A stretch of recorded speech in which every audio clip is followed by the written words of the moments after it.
Welcome to Your Thoughts, Your Reality with Michael Cole, the podcast that shines a compassionate light on the journey of veterans battling through life's challenges.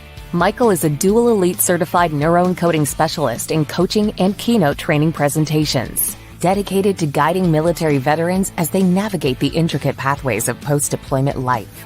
Join him as we delve into the profound realm of neuroencoding science, empowering these brave individuals to conquer universal battles, procrastination, self-doubt, fear, and more. Together, let's uncover the strength within you to re-engage with families and society, forging a new path forward. Hello, everybody. Hey, so today we have my friend Marcus Weiss back on. Super excited to not only get to visit, because it's been a little while, but to talk about some great stuff. So a little bit of information about Marcus is he is an accomplished actor, director, and educator. He's a dual elite certified neuroencoding specialist focused on spreading positivity and joy, which is amazing. He empowers individuals and audiences to embrace optimism, vitality, and energy for fulfilling lives. Marcus' mission is to help others unlock their potential and create a life that they love through the transformative power of forgiveness. So, welcome, my friend. Well, thank you so much for having me back, Michael. It is such an absolute pleasure. Absolutely. So, Marcus, for people that haven't met you, don't know you yet, haven't seen the other podcast, tell us a little bit about yourself. Okay, so as you mentioned, I am too, as well as you. I'm a dual elite certified neuroencoding specialist. It is a mouthful, and yet it is very simple. Okay, I help people overcome and get through, frankly, whatever they're getting through, into hopefully feelings of joy, so that they have the vitality, like you said, the vitality and the energy to move forward, to move towards that, to be pulled into those good feelings, so that they can get through, challenges, over obstacles, and that kind of a thing. So I was born in New York. I grew up in Switzerland, kind of multicultural. And I had quite frankly, in my story that I have up here and in here, a challenging childhood. My parents got divorced in a way that struck me as traumatic at the time. And in me built up some stuff that by the time I got to college, I got really depressed. And in college, it's just all of it kind of like hit me in the face. And I became very ill physically. I became anorexic and battled depression in college. And I found at that time, going into the theater is where I found that I could change the script in my head, to change how I felt and sort of change what I did, which is what we talk about in neuroencoding, so that I would get different results. And on stage in college, it was the applause of the audience. Right. And that was this kind of like, oh, the world is great. The world is okay. And I felt uplifted. Even talking about it, the hairs on my arm, because they're not up here, stand on end, because it was so great. I was like, yay, yay, yay. Except when I wasn't on stage, I was like, well, here I am, back to life, back to life, and see this face.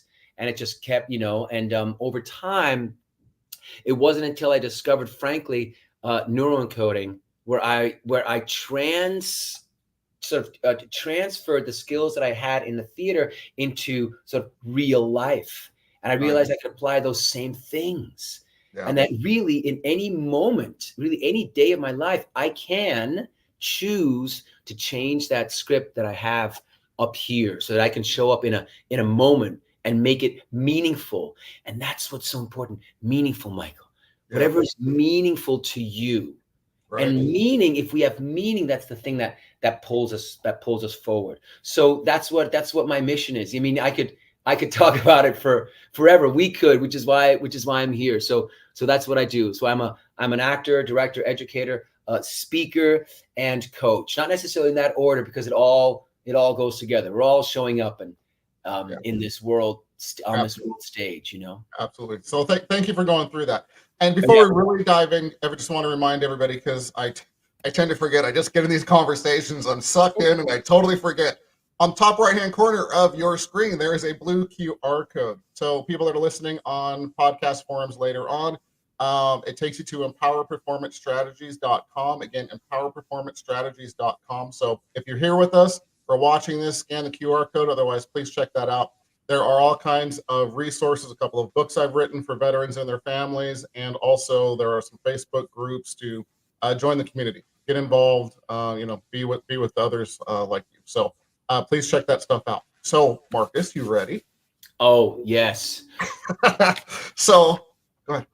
No, I'm going to say, everybody, ready can be a fallacy, Michael. Are we ever really ready? Does anybody really know the future? I don't care. I'm ready.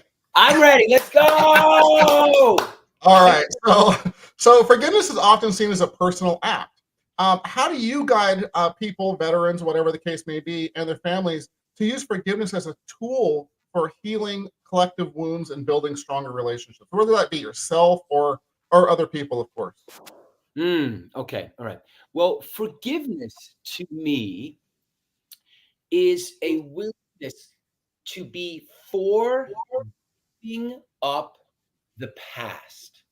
Mm, It is for giving up the past.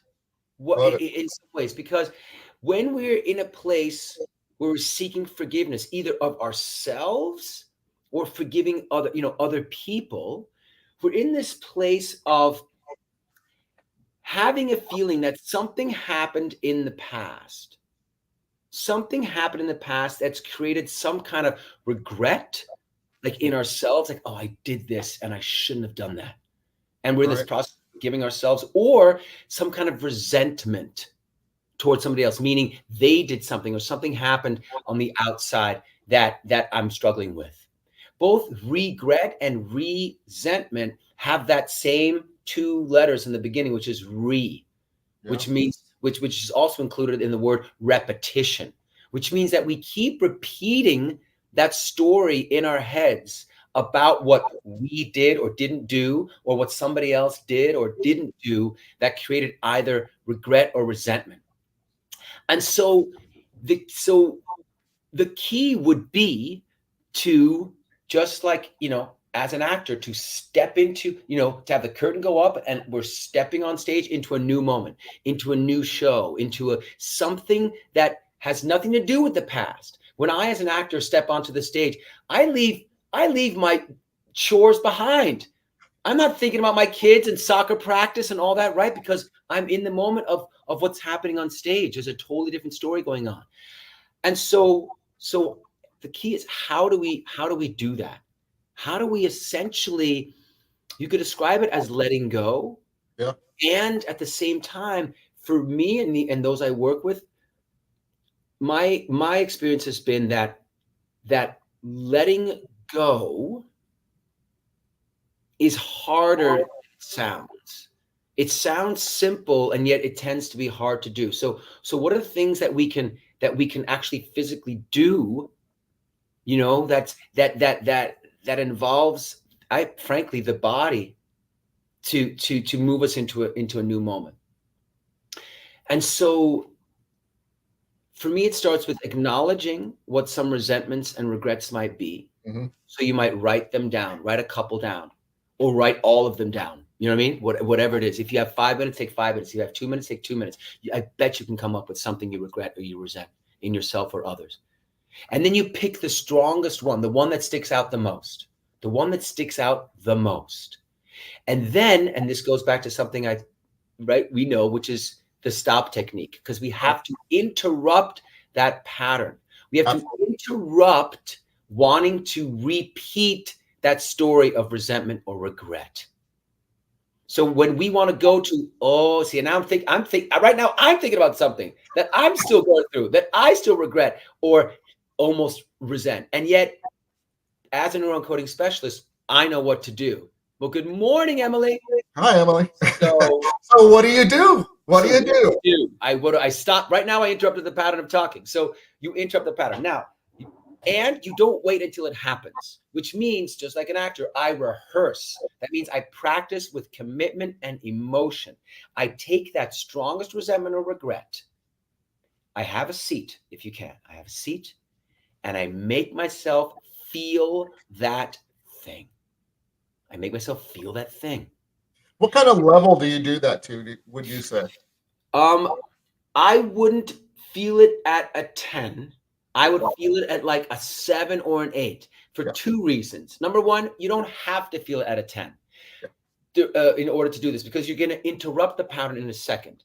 And if you do feel it at a 10, chances are you're going to start to wallow in it. And by that, I mean, you're going to stay in it because you're so used to staying in the regret or in the resentment. So as an actor, I'm embodying it as I speak. But it's comfortable for most people, right? And that's why they tend to stay there. They tend to stay in their comfort zone. So even if you were to start at a 5 or a 6, just to kind of start getting that feeling enough and then do the stop technique, it probably work just as well, yeah? Oh, it absolutely will. Thank you for bringing that up. Oh yeah, 5 or 6, even a 4. What you're doing, all you're doing really is indicating is just going there for a second, because you are absolutely right. You're going to want to stay in your comfort zone. And for those of us who are thinking, when we reference a comfort zone, it's like, what are you talking about? Regret and resentment doesn't feel comfortable. It doesn't feel comfortable as a feeling in the body and the mind. But what's comfortable about it is that we know something. We know we regret something. We know we resent something. And as human beings, our identity and what we know about ourselves is the thing that we gravitate towards the most, because the world is so uncertain. So many things have happened in life, and so many things continue to happen in the moment and will happen. The one thing we can hold on to is what do I know? Right. So the key is, how can we change what we know about ourselves? And this, what we're talking about, the stop technique, is an active way of doing that. So here we are sitting down, and at a 4, 5, like you said, think about that thing that you regret or resent the most. As soon as you feel it in there, as soon as you do, you stand up. If you can stand up. If you can't stand up, you sit up straight. If you can't sit up straight, you turn your head, do something. There you go. You do something to change your body position. In that moment, your brain is distracted, and your brain is like, what just happened? I thought I was just thinking about a resentment. And in that moment, you create a scotoma, which is this blank spot, a vacuum in your brain.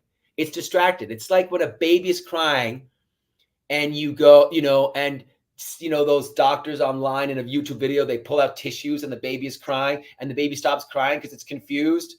So in that moment, your head is like a baby. It's empty, creating a vacuum. And in that moment, when you've created that, by changing your body position and saying, by the way, stop, literally say the word stop, because that's energy. It's making your body do something else. It's doing your mouth. Your mouth is doing something other than clenching. It's going stop. And in that moment, your brain wants something. It's that vacuum, that blank vacuum. And then you put something good in there. Very important that you put something good in there. You replace it. So you're replacing the resentment with something good. That moment of like, you're trying to associate going somewhere else with that thought. You're going to replace it. So you change, say stop, take a breath in, smile, and say something like, I am magnificent, or I am confident, something extreme, okay? Because you might as well, you're making it up. You get to put something in there. So you put something in there like, I am magnificent. And then you anchor it by going, yes, and you squeeze your fist. You say, yes. That's telling yourself, I did that. I did that. Yes. After that last step, you take your own hand and you pat your back. And if you can't pat your back, you pat your chest or whatever it is, or you hug yourself and celebrate. Amen. Celebrate. You got to celebrate by going, yeah, or whatever it is, shake your body or just do something to indicate celebration. Because what celebration is that was a good thing. Let's do more of it. Yeah. We don't. And your brain's looking for that. Yeah. We don't celebrate something we think sucked, excuse my language, that was bad. We celebrate something that was good. So once you've done that once, you do it again.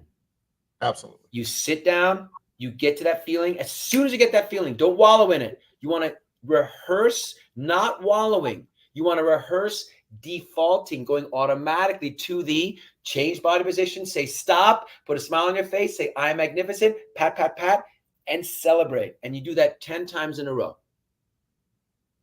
And you do that for 10 days, twice a day. And it takes less than 2 minutes, really, each time. Yeah. And so you're teaching yourself to essentially associate that image with going to feeling better.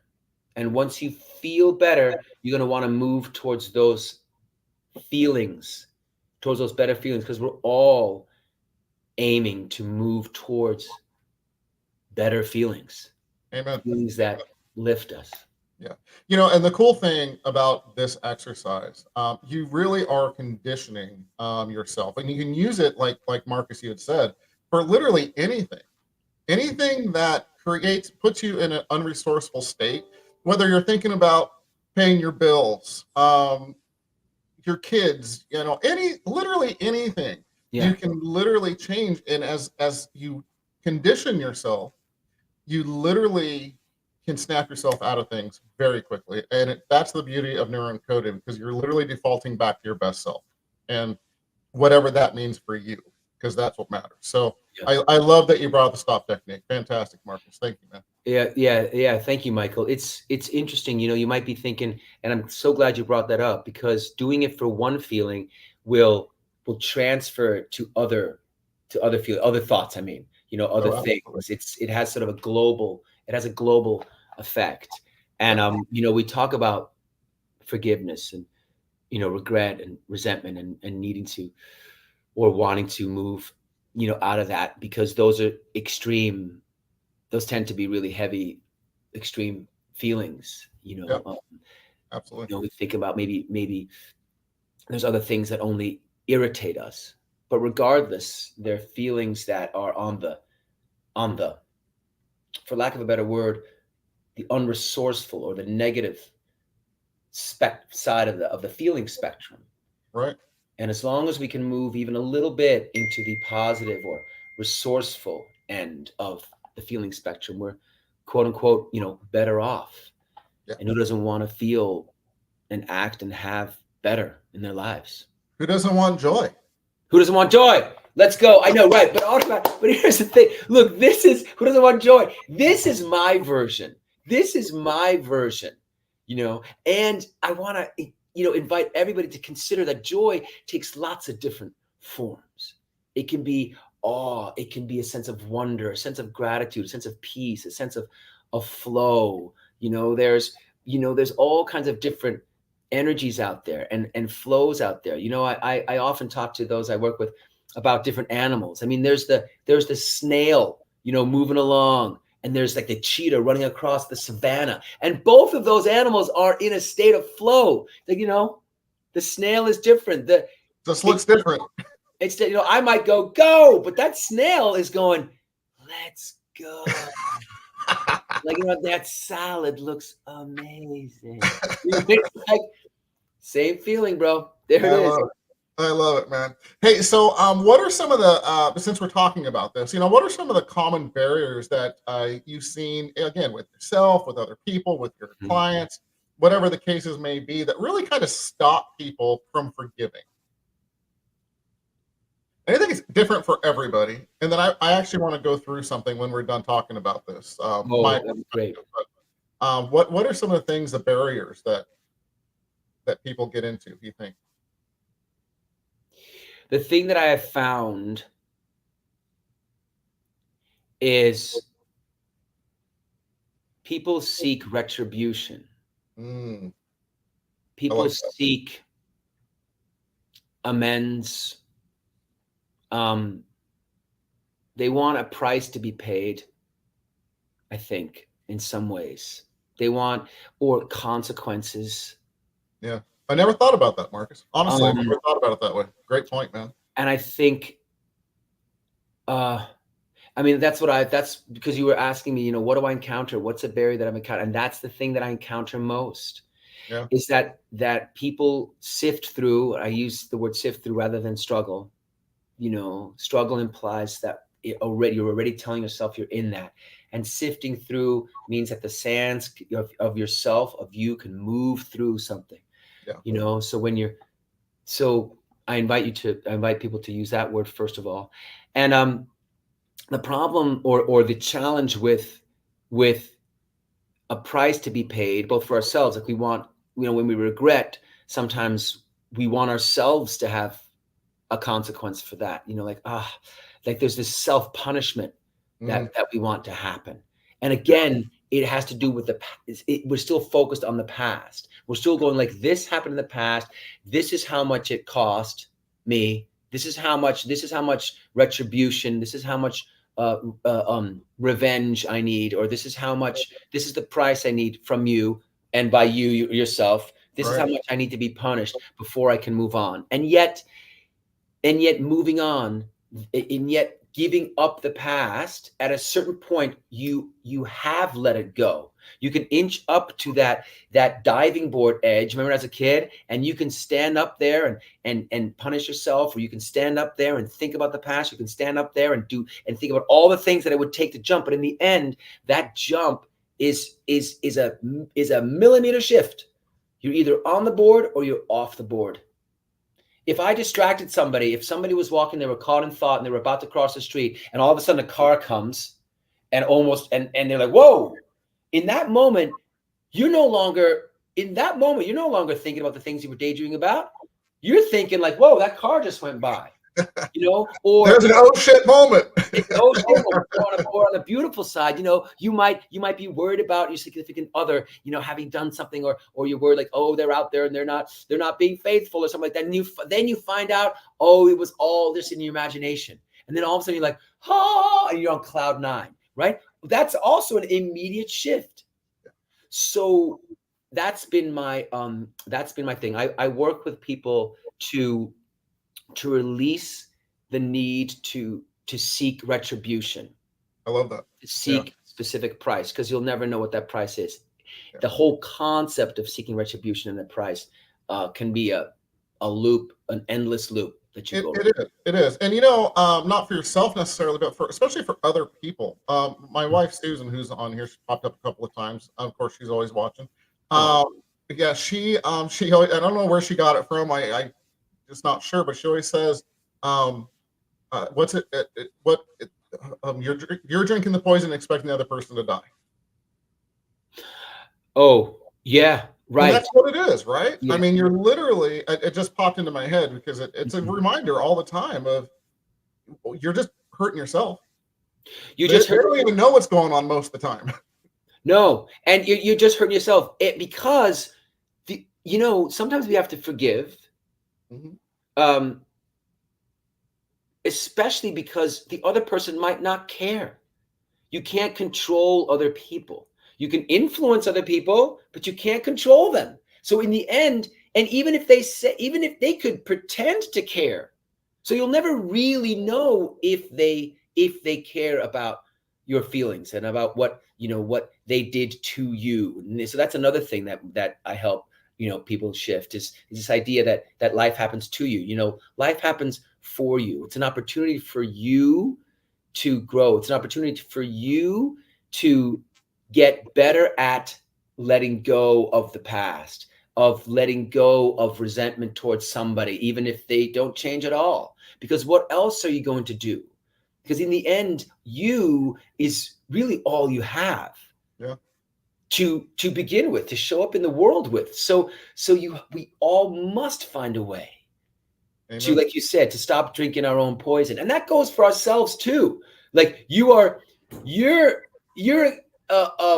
it's like, even if you like regret something in yourself, you're still hurting yourself by trying to punish and poison that old self.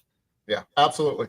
And it's funny how often, I'm not talking about ourselves necessarily, because again, your thoughts become your reality, right? So you can convince yourself anything you want to. So with other people though, I mean, how many times have I found out later on that somebody thought I was upset with them or something because of a text that I sent and I wasn't at all, right? I mean, how many times do you think that you've gotten upset about something and it wasn't the reality in the first place? It was just the way that you generalized the information, deleted the information, whatever the case may be. Like our brains naturally do to protect ourselves.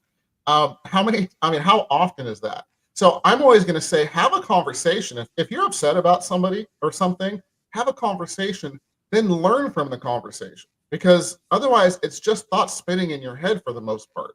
and it's just drinking the poison. It is just drinking the poison. What do you do, Michael, when that conversation is difficult to have, or they're not willing, the other person's not willing to have a conversation? So interesting you bring that up. So the difficult conversations, you have to always get, and this is with anything in life you want to move forward with, you have to get uncomfortable to be comfortable, right? So you have to take a step. You have to find a way to just bring it up, to talk to them about it. And not in a, you're wrong or anything like that. And you can do this with yourself too. Be curious, not critical, as Venu Keller always says, right?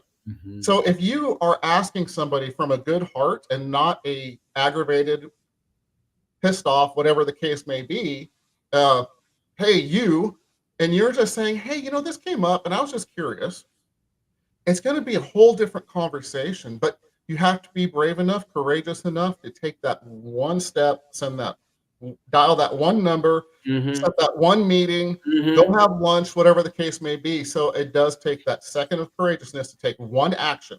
One action puts it all and starts the momentum in place. Take one action. So that's my advice there, man. And I love what you said, but not like, hey, you, because this finger is like a sword. And when you pull out that sword, what's the other person going to do? They're going to bring up a shield, and they're going to build armor around themselves. And the same thing goes for yourself. So have grace for yourself, and don't point the finger so hard at yourself, or that part of you is just going to get defensive and just dig themselves into the trenches. But rather approach it with, hey, how do we move forward? Or how can we fix this? Or what can I do to fix this? Hey, this bothered me. I was just curious, what that meant for you, or, again, going back to curiosity and not being critical. Because it opens up a whole different conversation. Hey, I love you, and this really kind of bothered me, and I'm just curious, what you meant by that. I'm just trying to understand for myself. And the beautiful thing about anything that upsets you or anything bad in life, like you said, life is happening for us, not to us. It gives you the opportunity to learn from it. And if you learn from one conversation, guess what? That next tough conversation may be easier. Right. That's so great you just said that, Michael, because I was going to ask you, some of us, when we say it gives you an opportunity to learn and to grow, might be thinking, well, why do I want to learn and grow all the time? So that the next time something happens, you feel better in it. Absolutely. You get better at dealing with it. And it leads to a feeling of greater flow, of peace, and, dare I say, joy. I knew that was coming. Of course you knew it was coming. All right. Love you, brother. That was awesome. So, one of the things that I want to get your feedback on this as well, and this is what I wanted to bring up. So, and we're almost out of time, but for me, and this goes for myself, this goes for other people. I always have, I'm not necessarily forgiving an act. I'm forgiving the person, I'm forgiving myself, whatever the case may be, by simply saying and believing, you have to believe it, that the person or myself was doing the best they could for who they were at the time. And I truly believe that for most people. And it really puts a different perspective for forgiveness for me. And I've used it for a long time. So what do you think about that? I think it's absolutely true.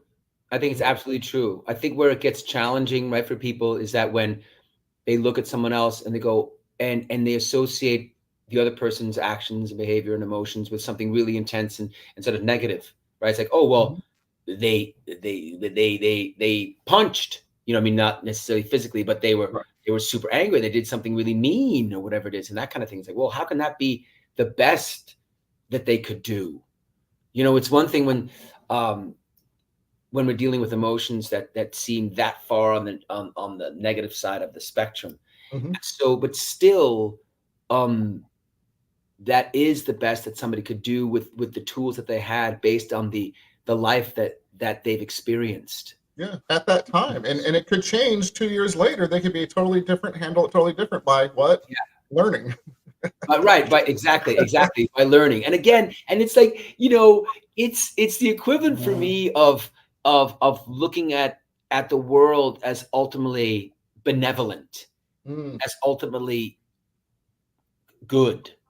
For me personally, for those I work with, I find that pulls us into our lives more easily, and and with greater peace, and so that we look forward to stepping into the next moment and into the future. And that same thing goes for assuming positive intent. Like assuming that people were doing the best that they can do just puts them in a different light, and it wants us to move toward solving the issue with that person, or towards loving that person, or towards forgiving that person. It just brightens that person. It puts a different filter on that person that ultimately allows us to feel better about that person or that situation, which again just lifts the veil off of us a bit. It just makes us feel that much lighter and wanting to move forward in our lives, which again is what we all, I believe, want to do. I agree. Awesome, man. Hey, so we're over time, and I know we both have other commitments after this. So first of all, Marcus, how do people reach out to you to contact you? Okay, well, I am the Marcus Weiss Experience on Instagram. I am Marcus Jacob Weiss on Facebook. I am Marcus Weiss on LinkedIn.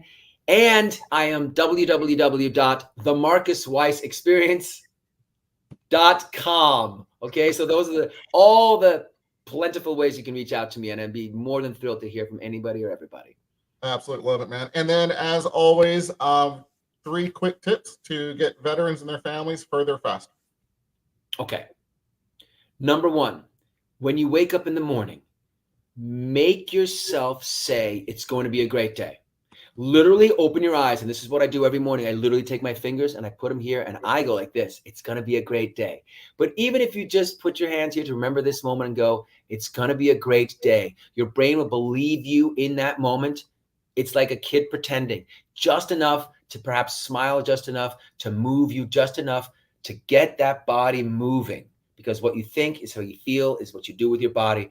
And then all of a sudden you'll be up. That's number 1. Number 2, on the other side of the spectrum at night, when your head hits the pillow and you close your eyes, make yourself, that is, do the thing of reviewing things that went well that day. So that, again, you're telling your brain it was a great day. You're not just looking forward to it and proving that it's a great day. You're proving on the back end that it was a great day. Anything and everything, set that bar low. I'll be the one to tell you, set the bar low, and then go to sleep on those grateful notes. And then throughout the day, catch yourself going to the negative side of the spectrum. Practice that stop technique. But even if you don't practice the stop technique, which I hope you do, in those moments when you catch yourself, at least take a breath in, put a little smile on your face and go, oh, I caught myself feeling on the negative side of the spectrum. And even that will condition you to start looking towards the brighter things in life and move towards that light. I hope that helps. Absolutely love those. And just remember, everybody, these are all choices. Yeah, man. Choose wisely. It's your life. Yeah. And these were fantastic tips, Marcus. Love you, brother. Thank you.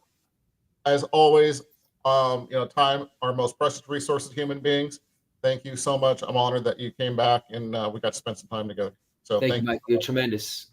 I appreciate for the work you do. Thank you. Much love. All right, man. We are out of here. We're out. Thank you for joining us on another insightful journey of Your Thoughts, Your Reality podcast with your host, Michael Cole. We hope the conversation sparked some thoughts that resonate with you. To dive deeper into empowering your thoughts and enhancing your reality, visit empowerperformancestrategies.com. Remember, your thoughts shape your reality, so make them count. Until next time, stay inspired and keep creating the reality you desire. Catch you on the next episode.